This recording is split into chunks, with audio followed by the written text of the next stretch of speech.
ملګرو پښتو اپ چینل سبسکرایب کړو او دینا بعدا د بیل بټن ووایو چې موږ نوې ویډیو تاسو ته تر ورسیږي. هر غزل سره مینه ده، هر شعر سره مینه ده، خو دمساز بیل دي تیر خلکو ته استاینه کوي. ما به چې دا غزل ورده چې دا چې نوی خیال او عنوان غواړم. شاعري کې یو جدت پکار ده، یو جدت پکار ده چې څه سړی نوي څه پیش کړي. دا چې نوی خیال او عنوان غواړم، دا خو ستا حسن ته ساز او سامان غواړم.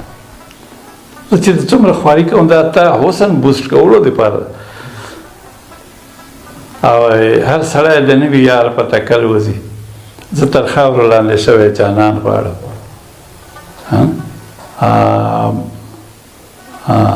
تباسم مروت صاحب بادا پدایم چې د خپلو نه کرم او احسان غواړم. ډېر اوږد غزل نور ټول خو د قیمتي کلام قیمتي خو هغه فنکار سره بیا لا قیمتي سي.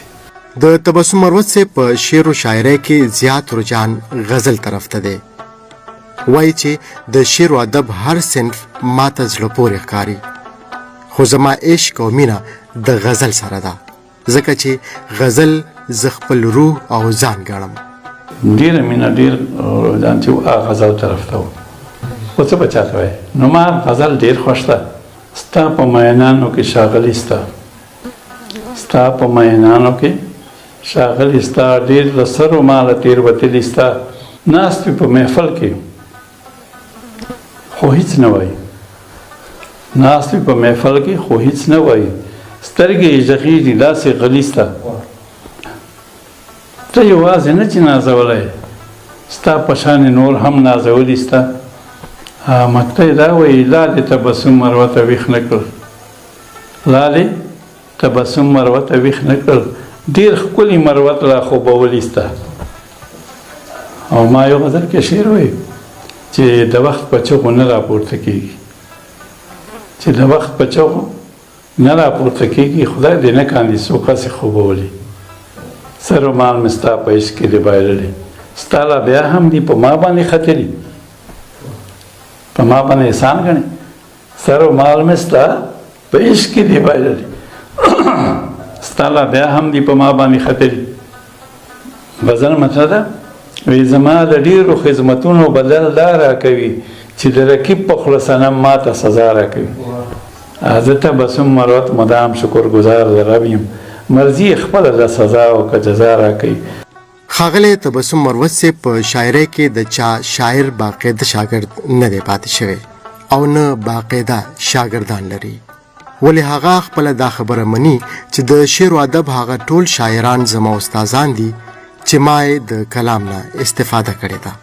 باقاعده استاد مې یون استاد او بېقاعده ورته وایي که نه، که بلا واسطه ورته نو ما ورته ویله چې په هزاراو دي، په هزاراو دي. ما داسې نه دي کړي چې ما چا نه اصلاح اخیستی. ما دا ټول کلام د تیرو شاعرانو د کتابونو د دغو مطالعو په هغه چې خپله تنقید کړی ده، خپله مې اصلاح کړی ده، خپله مې چې تر باقاعده اصلاح ما چا نه ده اخیستی.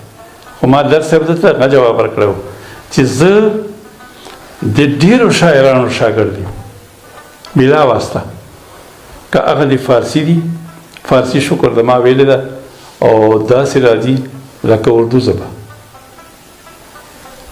شاعران ما مطالعه کړي دي، هغو نه ما فایده اخیستی ده. د اردو شاعران ما مطالعه کړي دي، اوس یې مطالعه کوم، هغو نه ما فایده اخیستی ده.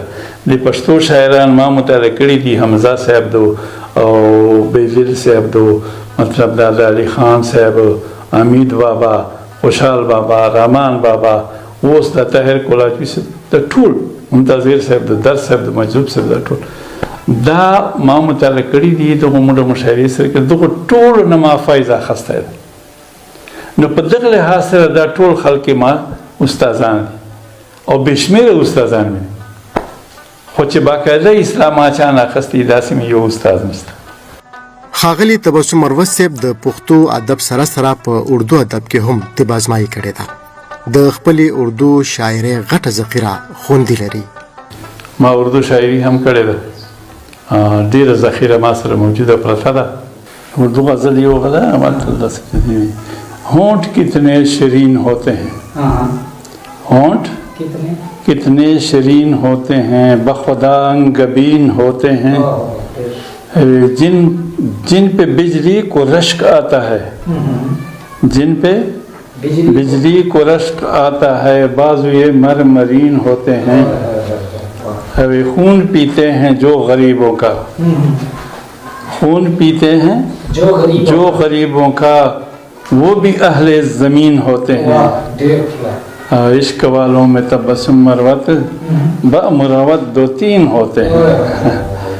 د تبسم مروت صاحب د وینا مطابق شاعري معیار ته رسول ډیر شواخون غواړي. پکار دا چې شاعر خپل شاعرۍ له هغه وخت کتابي شکل ورکي چې د خپل شاعرۍ کرکوټه معلومولی شي. طاهر صاحب یو شعر ده، طاهر قرآزمي، ای ماشومه مینه چې سباب ته رسي، ماشومه مینه چې سباب ته رسي، ډېرې مودې او ډېر وختونه غواړي، ډېرې مودې او ډېر وخت. شاعري چې معیار ته رسي نو پوهه غواړي، زده کړه غواړي، تجربه غواړي، خواري غواړي، پوښتنه غواړي، ډېر ډېر ډېر څه ورته پکاري. نو داسې مونږ نشو ویلی چې د اوسني چې کوم دي دا ټول داسې معیاري شاعر دا دی خطا سي ځان باندې چې زه داسې نه کمزوريګانې خامیانې به خامخا وي. خو دغو ته ما دا پیغام ده چې یو خو دې داسې وکړي چې زر د کلام چاپ کوي نه، چې دی وایي چې ما 3-4-5-6 کتابونه چاپ کړو، دا بیړه یې نه کوي، په تسلۍ سره ښه دې ځان پوه کړي چې قابل سي، تکړه سي او خپل کلام دی په خپله کره کوټه معلومولی سي، بیا دې پسه چاپ کړي. ژاړم به حاله چې شپه سبا ته ورسېږي، حد د انتظار چې انتها ته ورسېږي، او چار د مین زړه مې په دنیا کې بله نشته، تا ته ورسېږي کله ما ته ورسېږي.